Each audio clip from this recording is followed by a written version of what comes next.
ഉണ്ടോ? അല്ല ഞാൻ ചെയ്യാറുണ്ടോ? അല്ല ഞാൻ യഥാർത്ഥത്തിൽ 10ാം ക്ലാസ് വരെയൊക്കെ യുക്രൈൻ പരിപാടി ഏതൊക്കെ ചെയ്തിരുന്നു?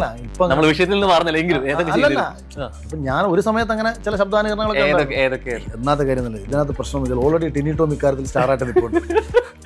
പക്ഷെ വളരെ നല്ലത്. കാരണം ജോബിച്ചിന്റെ കുറെ പ്രാവശ്യം സംസാരിക്കാൻ പറ്റുന്നുണ്ട്. ആ ശബ്ദം വളരെ കുറച്ചായെങ്കിലും ഒരു 1-2 ആർട്ടിസ്റ്റ് ശരിക്കും ഇങ്ങനെ ഒരു കലാകാരനും കൂടി അല്ലെങ്കിൽ ഇത്തരത്തിലൊരു അതിശേഷങ്ങൾക്കൊപ്പം മഹിളമാർക്ക് ഉണ്ടെന്ന് അറിയട്ടെ. അങ്ങനെ ഒരു കലാകാരനെ സമൂഹത്തിന്റെ മുന്നിലേക്ക് കൊടുക്കാൻ ഞാൻ ആഗ്രഹിക്കുന്നു. മാരാർ തന്നെ പറഞ്ഞൊരു കാര്യമുണ്ട്, ഈ സഹായിക്കുന്ന എന്തിന്.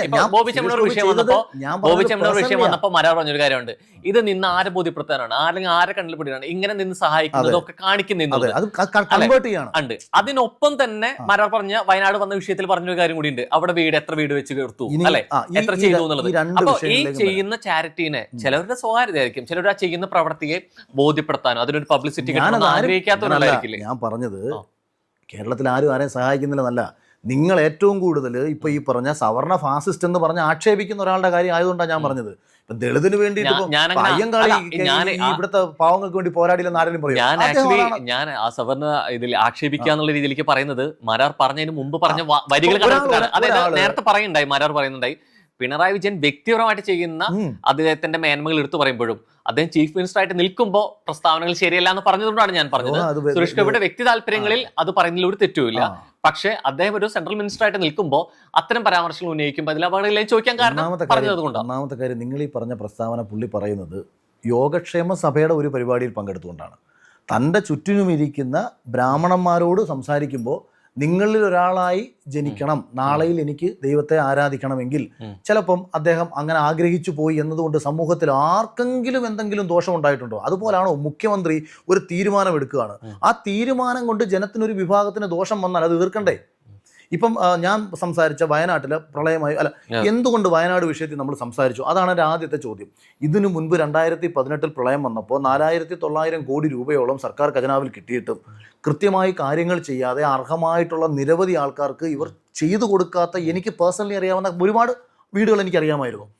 അതുകൊണ്ട് ഈ പ്രളയം വന്നതിൻ്റെ പിറ്റേ ദിവസം ഇദ്ദേഹം വന്നിരുന്നിട്ട് പൈസ പിരിക്കുക, പണം പിരിക്കുക, അവിടുത്തെ കാര്യങ്ങൾ ചെയ്ത്, അതിനാണ് ആദ്യം പ്രാധാന്യം.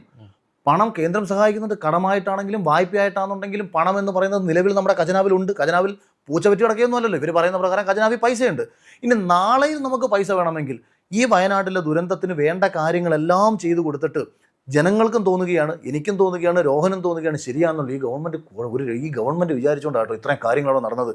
ഒരു 2 ആഴ്ച കഴിഞ്ഞോ 3 ആഴ്ച കഴിഞ്ഞിട്ടോ ഗവൺമെൻറ് വന്ന് പറയുകയാണ് നമ്മൾക്ക് ഇവിടെ ഇന്ന കാര്യങ്ങൾ ചെയ്യണം, ഇവിടെ ഇത്ര പേർക്ക് 450 കുടുംബങ്ങൾ പോയിട്ടുണ്ട്, 500 കുടുംബങ്ങൾ പോയിട്ടുണ്ട് നിലവിൽ, അതുകൊണ്ട് തന്നെ നിങ്ങളൊക്കെ നമ്മളെ സഹായിച്ചേ പറ്റൂ, ഗവൺമെൻറ്റിന് ചെയ്യാൻ പറ്റുന്ന കാര്യങ്ങളൊക്കെ നമ്മൾ ഇപ്പോൾ ഇതിനോടകം ചെയ്തു കഴിഞ്ഞു. ഇപ്പോൾ താൽക്കാലിക ഷെൽട്ടർ നമ്മൾ ഉണ്ടാക്കി, അവർക്ക് ഭക്ഷണം കൊടുത്തുകൊണ്ടിരിക്കുകയാണ്, അവർക്ക് മാസം ബുദ്ധിമുട്ട് അനുഭവിക്കുന്നവർക്ക് ഒരു വാടക വെച്ച് കൊടുക്കും. ഇതൊക്കെ ഇങ്ങനെ പറഞ്ഞതിന് ശേഷം ഇതേ മുഖ്യമന്ത്രി വന്നിരുന്നിട്ട് പറയുകയാണ് നിങ്ങളിങ്ങനെ ചെയ്താൽ, പറയേണ്ട താമസം, ചെയ്യാൻ പറ്റുന്ന മൊത്തം ചെയ്യും.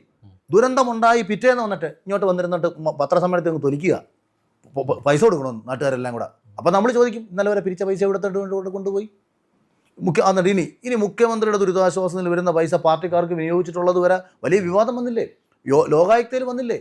ഇതെല്ലാം ഇവിടെ കിടക്കുമ്പോൾ വന്നിരുന്നിട്ട് നമ്മൾ ഇയാളെ വിശ്വസിച്ച് എങ്ങനെ കൊടുക്കും? ഇതെടുത്തിട്ട് അടുത്ത തെരഞ്ഞെടുപ്പിന് പാർട്ടിക്കാർക്ക് ഉണ്ടാക്കി കൊടുക്കാൻ വേണ്ടിയിട്ടാണ്. അപ്പം എന്ത് ചെയ്തു? ഞാൻ പൂർത്തീകരിച്ചോട്ടെ. അപ്പം നമ്മൾ എന്ത് ചെയ്തു? ഒരു പ്രതിഷേധ സ്വരം ഉന്നയിച്ചു. എന്തിനിത് ഉന്നയിക്കുന്നത്? ഇത് പിണറായി വിജയൻ കട്ട് വീട്ടിൽ കൊണ്ടുപോകത്തില്ല, എനിക്ക് 100% അറിയാം. 5 പൈസയും പുള്ളി ഒന്നും കട്ടുകൊണ്ട് പോകുന്നില്ല. പക്ഷേ ഇവിടെ ഒരു പാർട്ടി സംവിധാനമുണ്ട്, ആ പാർട്ടി സംവിധാനത്തിനെ ഇത് മിസ്യൂസ് ചെയ്യപ്പെടാൻ പാടില്ല. അങ്ങനെ വരണമെങ്കിൽ മുഖ്യമന്ത്രിയുടെ അടുത്തേക്ക് ഈ പ്രതിഷേധ സ്വരങ്ങൾ എത്തണം. അടുത്ത തവണ വയനാട്ടിലെ ജനതയ്ക്ക് കൃത്യമായി കാര്യങ്ങൾ ചെയ്തു കൊടുക്കണം.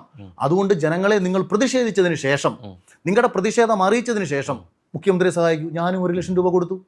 നമ്മൾ പല സ്റ്റേറ്റ്മെന്റ് പറയുമ്പോഴും നമുക്ക് തിരിച്ചറിവുണ്ടാവും, മനുഷ്യന് അറിവുണ്ടാവും, തിരിച്ചറിവുണ്ടാവും. അത്തരത്തിൽ ഉള്ള ഒരു അറിവുള്ള ഒരു കാര്യത്തിൽ ആദ്യം പറഞ്ഞു എനിക്ക് അവിടെ പോകുന്നത് ഇതിന് തുല്യമായിട്ടുള്ള ഒരു കാര്യം തോന്നി. പിന്നീട് ബിഗ് ബോസിനകത്ത് വന്നു. അപ്പൊ ഇത്തരത്തിലൊരു പരാമർശം വന്ന സമയത്ത് പറഞ്ഞു എനിക്ക് ഇതിനുള്ളിൽ ഇങ്ങനെയാണ്, ഈ ഷോനെ പറ്റി എനിക്കറിയില്ല, ഇപ്പോഴാണ് ഞാൻ തിരിച്ചറിയുന്നതെന്ന് പറയുന്നു. രണ്ടാമത് ഒരു മാറ്റം സംഭവിച്ചു.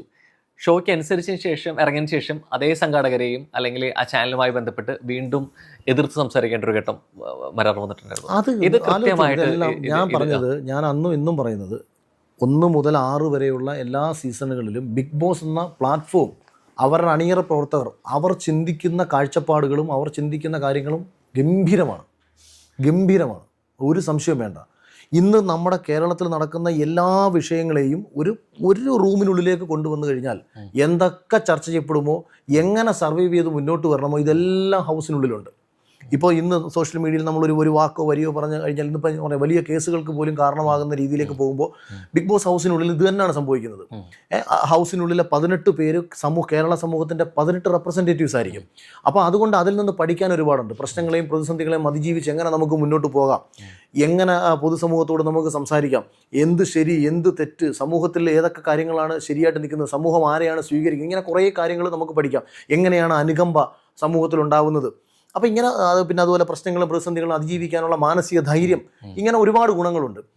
കഴിഞ്ഞ സീസണിലെ പ്രശ്നം ഞാൻ പറഞ്ഞത് എന്താ, ഒരു മത്സരാർത്ഥിക്കുണ്ടായ ഒരു പ്രശ്നം നമ്മൾ ചൂണ്ടിക്കാണിക്കുന്നു. അതിനു മുൻപ് ഇൻ്റർവ്യൂവിൽ പോയിട്ടുള്ള ചില പെൺകുട്ടികൾക്ക് നേരിടേണ്ടി വന്ന ചില ബുദ്ധിമുട്ടുകൾ പറയുന്നു. അതും ഷോയും തമ്മിൽ യാതൊരു ബന്ധവുമില്ല. ഞാൻ ഷോയ്ക്കെതിരെ പറഞ്ഞിട്ടേ ഇല്ല. ഷോയുടെ അണിയറ പ്രവർത്തകർ, ചില ആൾക്കാർ ചിലരോട് കാണിച്ചിട്ടുള്ള നീതികേടുകൾ വിന്നറായ എനിക്ക് ഞാൻ ചൂണ്ടിക്കാണിക്കേണ്ടി വന്നത് എനിക്ക് എന്തെങ്കിലും പ്രതീക്ഷിച്ചിട്ടാണോ? നഷ്ടമല്ലേ ഉള്ളൂ. അതിനുശേഷം ഏഷ്യാൻ്റെ ഒരു പരിപാടികൾ നമ്മളെ വിളിക്കത്തില്ലല്ലോ. ഓട്ടോമാറ്റിക്കലി അതിനുശേഷം കട്ട് ഓഫ് ആവുമല്ലേ. പക്ഷേ ഞാൻ പറഞ്ഞത് എനിക്കത് ശരിയാണെന്ന് തോന്നി. ഞാൻ പറഞ്ഞ മാറ്റർ 100% ശരിയാണെന്ന് തോന്നിയത് കൊണ്ടാണ് അത് പറഞ്ഞത്. അവിടെയും ഒരിടത്തും ഷോ അല്ല വിഷയം, പക്ഷേ വ്യക്തികളാണ് വിഷയം. ഇപ്പോൾ മലയാള സീസണിലുള്ള തന്നെ ഇപ്പോൾ ഈ പറഞ്ഞു വന്നു, നമ്മൾ റിവ്യൂവിൽ തുടങ്ങിയതാണ്, ബിഗ് ബോസ് വിഷയം വന്നുകൊണ്ട് പറയുകയാണ്. അപ്പോൾ അതിൽ ഷോയിലുള്ളവർ തന്നെ പറഞ്ഞൊരു കാര്യമുണ്ട്. അത് കൃത്യമായിട്ട് മലയാള ഒരു വിഷയത്തെ അല്ലെങ്കിൽ പറയുമ്പോൾ പരാമർശിക്കുമ്പോൾ അതിന്റെ കാരണം കൂടി വ്യക്തികളെയും കൂടി സൂചിപ്പിച്ചില്ലെങ്കിൽ അത് പൊതുവായിട്ട് എല്ലാവരും കൂടി ബാധിക്കില്ല എന്നുള്ള രീതിയിലേക്ക് ഫീമെയിൽ കണ്ടസ്റ്റൻസ് പറഞ്ഞിട്ടുണ്ട്. അപ്പോൾ ഞാൻ ചോദിക്കുന്നത്, ഇത് സ്വാഭാവികമായിട്ട് ഇത് ബാധിക്കുമ്പോൾ ഞങ്ങളോട് ബാധിക്കില്ല, ഞങ്ങളുടെ നിരപരാധിത്വം ഞങ്ങൾ തെളിയിക്കേണ്ട ആവശ്യം വരില്ല. അങ്ങനെ സംഭവമേ അല്ല. അങ്ങനെയാണെങ്കിൽ ഇപ്പം അതിനുശേഷം ഇപ്പം ഒമർ ലുലുവിൻ്റെ പടത്തിൽ അഭിനയിച്ച ഒരു പെൺകുട്ടിക്കെതിരെ ഒരു പെൺകുട്ടി ഒമറിനെതിരെ പരാതി കൊടുത്തു എന്ന് പറഞ്ഞൊരു സംഭവം വന്നു. അങ്ങനെ വന്നിട്ടുണ്ടെങ്കിൽ ഒമർ 4-5 പടം ചെയ്തിട്ടുണ്ട്. അതിൽ ഏത് പെൺകുട്ടി രോഹൻ അറിയാവോ? അതിലെല്ലാ പെൺകുട്ടികൾക്ക് എടുത്തും പോയിട്ട് ഈ ക്യാമറയും കൊണ്ട് പോയി ചോദിക്കാൻ ഞാൻ, ഒമർ നിങ്ങളെയാണോ പീഡിപ്പിച്ചത്, ഒമർ നിങ്ങൾ അങ്ങനെ ചോദിക്കൂ. മലയാള സിനിമയിൽ എത്രയോ സ്ത്രീകൾക്കെതിരെ ഇത് കണക്ക് റേപ്പ് അലിഗേഷൻസ് വന്നത് നമ്മൾക്കറിയാം. മലയാള സിനിമയിൽ ശോഭന മുതലിഞ്ഞ് താഴെ തട്ടി കിടക്കുന്ന അയ്യോ ചേച്ചിയാണോ അല്ലെങ്കിൽ നിങ്ങളെയാണോ അങ്ങനെ ചോദിക്കൂ. ഞാൻ പറഞ്ഞത് എന്താ, ഇൻ്റർവ്യൂവിൽ പോയിട്ടുള്ള ചില കുട്ടികൾക്ക് മോശം അനുഭവം ഉണ്ടായിട്ടുണ്ട്. ഞാൻ അതിന് ശേഷം തലയ്ക്ക് വെളിവില്ലാത്ത മാധ്യമങ്ങൾ, കുറേ ഓൺലൈൻ മാധ്യമങ്ങൾ എഴുതി വിട്ടത് ഞാൻ പറയാത്ത കാര്യങ്ങളാണ്. പിന്നെ അതിന് എനിക്ക് മറുപടി കൊടുക്കേണ്ട കാര്യമില്ല. ഞാൻ പറഞ്ഞത് ബിഗ് ബോസിൽ പോയിട്ടുള്ള ചില ആൾക്കാരോട് നീയൊക്കെ കാണിച്ചിട്ടുള്ള തെമ്മാടിത്തരങ്ങൾ എനിക്കറിയാം. ഇങ്ങനെ തന്നെ ഞാൻ പറഞ്ഞത്. ഉടനെ എഴുതി വിട്ടേക്കുന്നു, ബിഗ് ബോസിൽ പെണ്ണുങ്ങൾ പോയത് കടന്നു കൊടുത്തിട്ടെന്ന്. ഇതാര് പറഞ്ഞു? ഇങ്ങനെ ഒരു വാക്കേ ഞാൻ ഉപയോഗിച്ചില്ലല്ലോ. ഇപ്പം രോഹൻ്റെ ഒരു കൂട്ടുകാരി വിളിച്ചിട്ട് പറയുകയാണ്, എടാ ഞാനേ നീ പറഞ്ഞു വിട്ട മറ്റേ പടത്തിൽ അഭിനയിക്കാൻ പോയായിരുന്നു, പക്ഷേ നീ പുറത്തൊന്നും പറയണ്ട, ഡയറക്ടർ പുള്ളിക്കാരൻ എൻ്റെ അടുത്ത് ഇച്ചിരി മോശമായിട്ടൊക്കെ പെരുമാറിയിട്ടുണ്ട്. അപ്പോൾ നീ എന്താടി കാര്യം, കേസ് വല്ലതും കൊടുക്കണോ? അല്ല കേസിനൊന്നും പോകണ്ട, കേസിന് പോയാലും അത് വേണ്ട, വിട്ടേര്. നീ ഇത് കേട്ടു, ഇതേ ഡയറക്ടർ നാളെ വേറെ 3-4 പേരെടുത്തും ഇങ്ങനെ തന്നെ കാണിച്ചുകൊണ്ടിരിക്കുകയാണ്. അപ്പോൾ നീ ഫേസ്ബുക്കിൽ ഒരു പോസ്റ്റ് ഇടുന്നു, എടാ നിൻ്റെ പല പരിപാടികളും എനിക്കറിയാം, നീ ഇതിനു മുമ്പ് ഒരു പെങ്കൊച്ചിനോട്, നിൻ്റെ ആദ്യത്തെ പടത്തെ അഭിനയിക്കാൻ വന്നൊരു പെങ്കൊച്ചിനോട് നീ കാണിച്ചിട്ടുള്ള കാര്യം എനിക്കറിയാം, വെറുതെ എന്നെ കൊണ്ടൊന്നും പറയിക്കരുത്, അതുകൊണ്ട് കുറേയൊക്കെ അടങ്ങണം എന്ന് പറഞ്ഞ് നീ അവനത് മനസ്സിലാവണം എന്നുള്ള ഉദ്ദേശത്തിൽ നീ ഒരു പോസ്റ്റ് ഇടുന്നു. ഉടനെ അയാൾ സംവിധാനം ചെയ്ത എല്ലാ പടത്തിലെ പെണ്ണുങ്ങളിലും രോഹൻ എന്നെപ്പറ്റിയാണോ, എന്നെപ്പറ്റിയാണോ, അതിൻ്റെ ആവശ്യം എന്താണ്? അവനെ മനസ്സിലാക്കാൻ വേണ്ടിയിട്ടാണ്. അവനറിയാം അവൻ ആരോട് മോശമായി പെരുമാറിയിട്ടുണ്ടെന്നും അത് അവന് മനസ്സിലാവുകയും അവനെതിരെ പരാതി ആ ചാനലിൻ്റെ ആക്കിയെടുക്കുകയും അവരെ ഇന്ന് പുറത്താക്കുകയും ചെയ്തിട്ടുണ്ട്. അവരെന്ന് ആ ചാനലിലില്ല.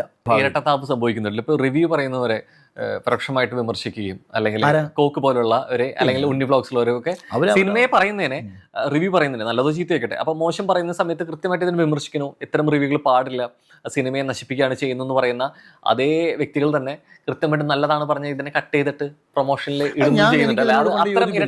ഞാൻ ഉദാഹരണം പറയാം. ഞാൻ പണ്ട് അശ്വന്തിനെതിരെ ഭയങ്കര നെഗറ്റീവ്സ് സിനിമാക്കാർക്കിടയിൽ ഇങ്ങനെ കത്തി നിൽക്കുന്ന സമയം ജോബി ജോർജ് രോമാഞ്ചത്തിൻ്റെ ഒരു ചെറിയൊരു കട്ട് പീസ് അശ്വന്ത് പറഞ്ഞത്, രോമാഞ്ചത്തെക്കുറിച്ച് പോസിറ്റീവായിട്ട് അശ്വന്ത് പറഞ്ഞത് പുള്ളി എടുത്ത് ഫേസ്ബുക്കിൽ ഇട്ടേക്കുന്നു. ഞാൻ ജോബി ചേട്ടന് ഒരു വോയിസ് അയച്ചു. ഞാൻ പറഞ്ഞു, എൻ്റെ പൊന്നി ചേട്ടാ, നിങ്ങളെപ്പോലുള്ള ആൾക്കാരല്ലേ കാണിക്കുന്ന മര്യാദകൾ കാരണമല്ലേ ഇവർക്ക് മറ്റൊരു സിനിമയെ നശിപ്പിക്കാനുള്ള പ്രചോദനം നടന്നത്. അപ്പം പുള്ളി ഇതിനെയൊന്നും കുറിച്ച് അറിഞ്ഞതും പിടിച്ചതൊന്നുമില്ല. എന്തുവാടാ കുഞ്ഞാന്നൊക്കെ പറഞ്ഞു പുള്ളിയുടെ ആ ശബ്ദത്തിലൊക്കെ പുള്ളി എനിക്ക്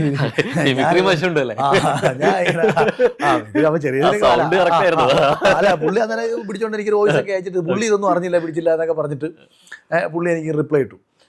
അപ്പം ചിലരറിയാതെ ആ സമയത്തൊക്കെ ചെയ്തിട്ടുണ്ട്. പക്ഷേ ഇന്നിപ്പം അന്ന് അശ്വന്ത് ഉൾപ്പെടെയുള്ള ഒരു സിനിമയല്ല വിമർശിക്കുന്നത്, സിനിമാക്കാരെയായിരുന്നു. നമ്മൾ എന്തിനാ ഈ കലാകാരന്മാരെ? അപ്പോൾ അവർക്ക് ഞാൻ ചോദിക്കട്ടെ, ഒരുത്തൻ ഒരു 150 200 പേജിൽ ഒരു സിനിമയുടെ കഥ സ്വപ്നം കണ്ട് അതിനെ തിരക്കഥയാക്കി ഡെവലപ്പ് ചെയ്ത് അത് എഴുതി വെച്ച് അത് ചെയ്യാൻ വേണ്ടി ഒരു നിർമ്മാതാവിനെ കണ്ട് കഷ്ടപ്പെട്ട് അവൻ്റെ ജീവിതം മുഴുവൻ കളഞ്ഞൊരു സിനിമ എടുത്തത് സമൂഹത്തെ ദ്രോഹിക്കാനൊന്നും അല്ലെന്നേ.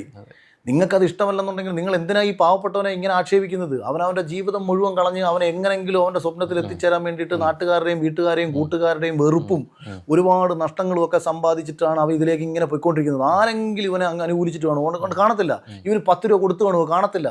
ഇവൻ എങ്ങനെങ്കിലും ഒക്കെ ഇതുകൊണ്ട് ചെയ്തിട്ട് ഇവൻ ഉദ്ദേശിക്കാത്ത അവന് ഒരുപാട് ഘടകങ്ങൾ വേണം ഈ സിനിമ നന്നാവാൻ. ചിലപ്പോൾ ഇതൊന്നും ഇവന് കിട്ടിക്കാണത്തില്ല. ഞാനൊരു സംവിധാനം, എനിക്കതറിയാം. നമ്മൾ ആഗ്രഹിക്കുന്നതൊന്നും നമുക്ക് ആദ്യത്തെ സിനിമയുമ്പോൾ കിട്ടണമെന്നൊന്നുമില്ല. അപ്പോൾ ഉള്ളതൊക്കെ വെച്ച് തട്ടിക്കൂട്ടി ആരുടെയെങ്കിലൊക്കെ മുന്നിൽ ഞാനിത് ചെയ്തല്ലോടാ എന്ന് കാണിക്കാൻ വേണ്ടിയിട്ടൊക്കെ സിനിമ ചെയ്ത് തീർക്കുന്ന നിരവധി ആൾക്കാർ ഇവിടെ ഉണ്ട്. നിങ്ങൾ വിമർശിച്ചോ, നിങ്ങൾ പ്രിയദർശനെ വിമർശിച്ചാൽ ഞാൻ കുറ്റം പറയത്തില്ല. കാര്യം അദ്ദേഹത്തിന് അയ്യോ എനിക്കത് കിട്ടാഞ്ഞിട്ടാണെന്ന് പുള്ളി പറയത്തില്ല. ലിജോ ജോസ് പെല്ലിശ്ശേരിയുടെ മലക്കോട്ടെ വാലിബൻ പരാജയപ്പെട്ട് നിങ്ങൾക്ക് ഇഷ്ടപ്പെട്ട് നിങ്ങൾ വിമർശിച്ചോ. കാര്യം ഇന്ന് അദ്ദേഹത്തിന് സാധ്യമാകുന്നതേ ഉള്ളൂ മലയാള സിനിമയിലെല്ലാം. പക്ഷേ അതുപോലൊരു തുടക്കക്കാരനെ നിങ്ങൾ ആക്ഷേപിക്കരുത്. അതേപോലെ തന്നെ ചില സിനിമകൾ പരാജയപ്പെട്ടതിൻ്റെ അടിസ്ഥാനത്തിൽ ഹിറ്റുകൾ നമുക്ക് സമ്മാനിച്ചിട്ടുള്ള, ഒരിക്കൽ നമ്മൾ ആസ്വദിച്ചിട്ടുള്ള ചില ആൾക്കാർക്ക് പരാജയം സംഭവിച്ചതിൻ്റെ പേര് നമ്മൾ അവരെ പരിഹസിക്കരുത്. കാരണം അവരാരും നമ്മളെ ദ്രോഹിക്കണമെന്നും ചിന്തിച്ചിട്ടൊന്നും ഇത് എഴുതിയതല്ലല്ലോ ഇത്. അവിടെയാണ് നമ്മൾ ഇവരെയൊക്കെ എതിർക്കുന്നത്. ഈ സോഷ്യൽ മീഡിയയിൽ പറഞ്ഞതുകൊണ്ട് തന്നെ ഇപ്പം പല രീതിയിലേക്ക് ലീഡ് ചെയ്യുന്നു, പല രീതിയിലേക്ക് നമ്മൾ ഉദ്ദേശിച്ച രീതികളൊക്കെ മാറി കാണുന്നതുകൊണ്ട് തന്നെ ഒരു പേര് പറയാതെ വയ്യ. ഈ വർഷം ഏറ്റവും കൂടുതൽ സെർച്ച് ചെയ്തായിരുന്നു രേണുസുതി എന്ന് പറയുന്നത് അല്ലെ. അത് ഏറ്റവും കൂടുതൽ ഐ മീൻ അതായത് ഇത്രത്തോളം വരുമ്പോൾ എപ്പോഴും എന്ത് ചെയ്യുന്ന കോണ്ടന്റ് പലതരത്തിലുള്ള കോണ്ടന്റിൽ ഇഷ്ടപ്പെടുകയും ഇല്ലാത്തതൊക്കെ വന്നിട്ടുണ്ട്. പക്ഷേ വിമർശനങ്ങളും ട്രോളുകളും ഒക്കെ വന്നപ്പോൾ ഒരു കാരണം പറഞ്ഞത് ഈ സൂചി ഉണ്ടായിട്ട് മരണവുമായി ബന്ധപ്പെട്ട് പറഞ്ഞ കാര്യങ്ങളും ഇപ്പം ചെയ്യുന്നതുമായി ബന്ധപ്പെട്ടാണ്.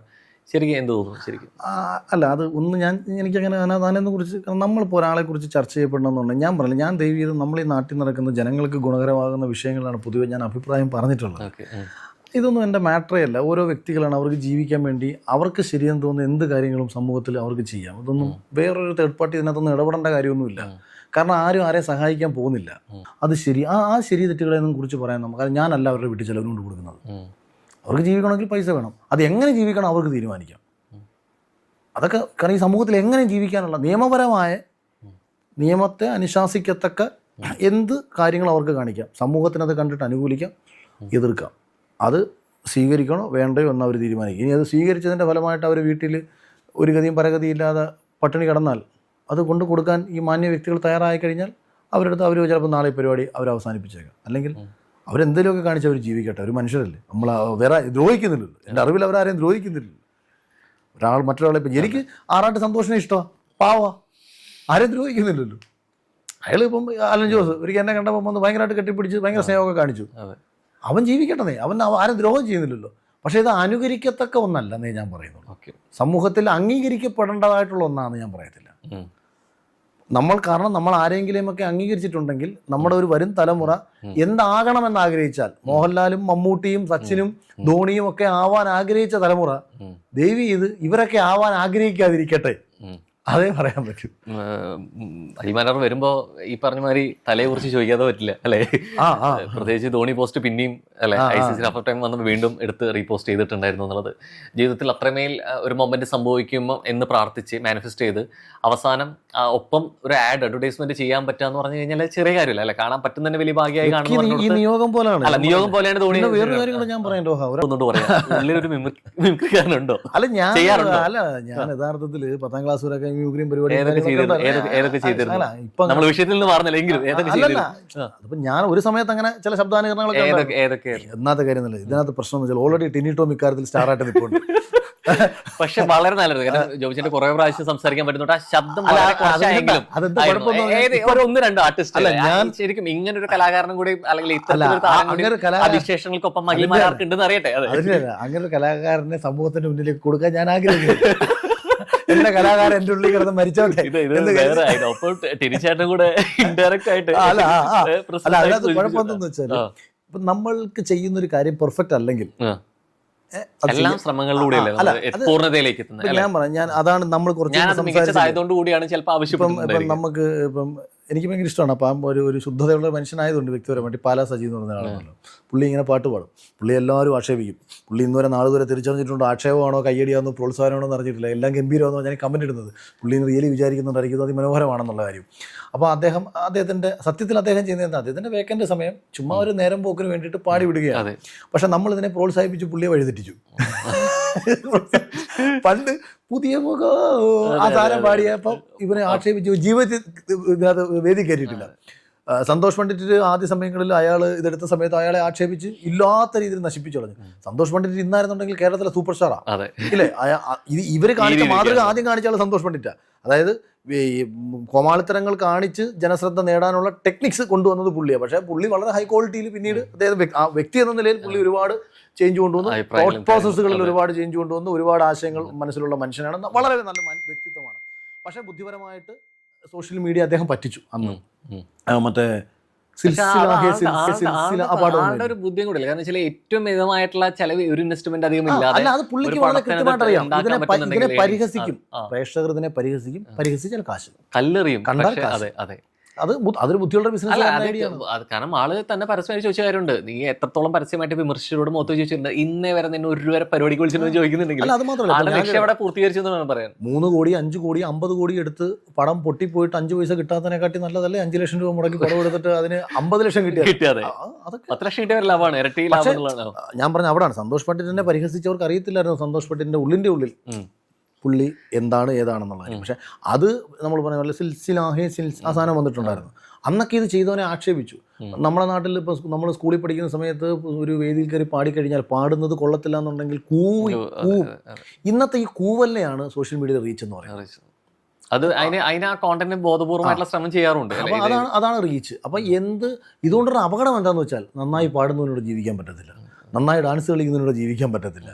അതാണ് ഏറ്റവും വലിയ കുഴപ്പം. ഇപ്പോൾ നമ്മൾ ഐഡിയ സ്റ്റാർ സിംഗറിൽ നിന്ന് പാടി ഇറങ്ങുന്ന കുട്ടികൾക്ക് ഇവിടെ വർക്കില്ലാത്തപ്പോൾ വേണമെന്നുണ്ടെങ്കിൽ അല്ലാത്തവർക്ക് വർക്ക് കിട്ടും. സൂപ്പർ ഡാൻസറിൽ വർക്കില്ലെങ്കിൽ വർക്ക് കിട്ടാത്തവൻ 5000 രൂപ പോലും ഒരാളും കൊടുക്കാതിരുന്നാൽ ഇവരെ കണക്കുള്ള ആൾക്കാർക്ക് പല സ്ഥലങ്ങളിലും പോയി നിന്ന് ഡാൻസ് കളിച്ചാൽ കാശ് കിട്ടും.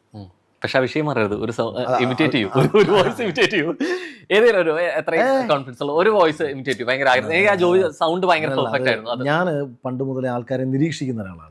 ഒബ്സർവേഷൻ ഉണ്ടെങ്കിൽ ഇമിറ്റേറ്റ് ചെയ്യാൻ പറ്റാതാണ്. അതെ, ഞാൻ ഭയങ്കരമായിട്ട് നിരീക്ഷിക്കുന്ന ഒരാളാണ്. അതുകൊണ്ട് തന്നെ സ്കൂൾ കാലഘട്ടത്തിലൊക്കെ ഞാൻ അഭിനയിക്കുന്ന സമയത്തും അല്ലെങ്കിൽ ഇപ്പോഴും ഞാൻ സിനിമാ സെറ്റിലായിട്ട് ഞാൻ വേറെ ഇങ്ങനെ ഒബ്സർവ്. ഇപ്പം ഞാൻ നമ്മളെ ബിഗ് ബോസ് ഹൗസിൽ തന്നെ ഞാൻ മറ്റു പലരെ അനുകരിക്കുമായിരുന്നു.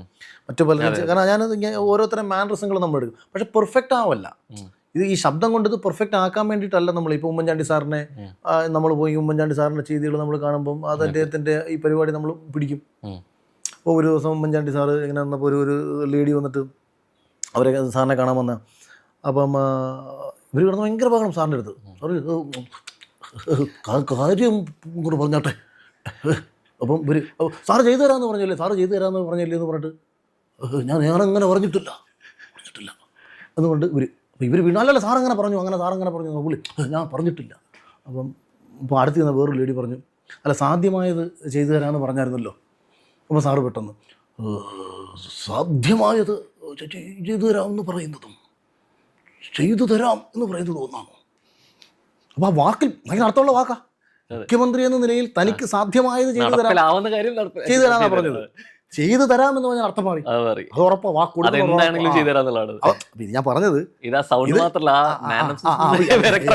ഇതിപ്പോ എല്ലാവരും ഇപ്പം BS നമ്മളിങ്ങനെ വളരെ നമ്മളെ കൺമുന്നിലൂടെ കാണുന്നത്. അപ്പൊ അത് വോയിസിന്റെ പെർഫെക്ഷൻ അല്ല ഞാൻ അവിടെ ഉദ്ദേശിക്കുന്നത്. അപ്പം ഇവരുടെ ആക്ഷൻസും കൂടി എന്താ ശരിക്കും അയൽമാരാറിനെ നയിക്കുന്ന കാര്യം എന്താ? അതായത് ഇപ്പോൾ ഓരോ വർഷം നേരത്തെ നമ്മൾ തുടക്കത്തിൽ പറഞ്ഞൊരു കാര്യമുണ്ട്, വിശേഷങ്ങൾ കൂടിക്കൊണ്ടിരിക്കുന്നു. റൈറ്റർ ആൻഡ് ഡയറക്ടർ ആണെന്നുണ്ടെങ്കിലും അല്ലെങ്കിൽ സംവാദകനായിട്ടാണെങ്കിലും ഒക്കെ വരുന്നുള്ളത്. ഇതിന് അൾട്ടിമേറ്റ് ഒരു ലക്ഷ്യം, അതായത് ഞാനിത് സമ്പാദിക്കണം അല്ലെങ്കിൽ ഞാൻ ലൈം ലൈറ്റിൽ നിൽക്കണം എന്നുള്ളതാണോ ലക്ഷ്യം, അല്ലെങ്കിൽ ഇത്തരം ഒരു പ്രൊഫഷനിലൂടെ ഞാൻ ഉന്നതിയിലെത്തണം? എന്താ ശരിക്കും കുറെ കൂടി ലീഡ് ചെയ്യുന്നത് എന്താ? അങ്ങനെ ആരോ എന്നെ നയിക്കുകയാണെന്ന് തോന്നിയിട്ടൊക്കെ കുറേ കാലങ്ങളായി. സത്യസന്ധമായി പറഞ്ഞാൽ അതൊക്കെ ആയിരിക്കാം നിങ്ങളിപ്പോൾ ഈ കാണുന്ന അഖിൽമാരാരുണ്ട്. കാര്യം ബിഗ് ബോസിൽ പോകാൻ ഞാൻ ആഗ്രഹിച്ചിട്ടില്ല. എന്നെ അതിലേക്ക് കൊണ്ടിടുന്നു, ആ ഷോയിലേക്ക് എന്നെ കൊണ്ടിട്ട് എന്നെ അതിൽ നിന്ന് എത്രയോ നെഗറ്റീവുകളിൽ നിന്ന് അല്ലെങ്കിൽ എല്ലാവരും പുറത്താക്കണമെന്ന് പറഞ്ഞിടത്തു നിന്ന് എല്ലാവരെയും ഇഷ്ടപ്പെടുത്തി ജയിച്ചിറങ്ങി വരാൻ കഴിയുന്നു.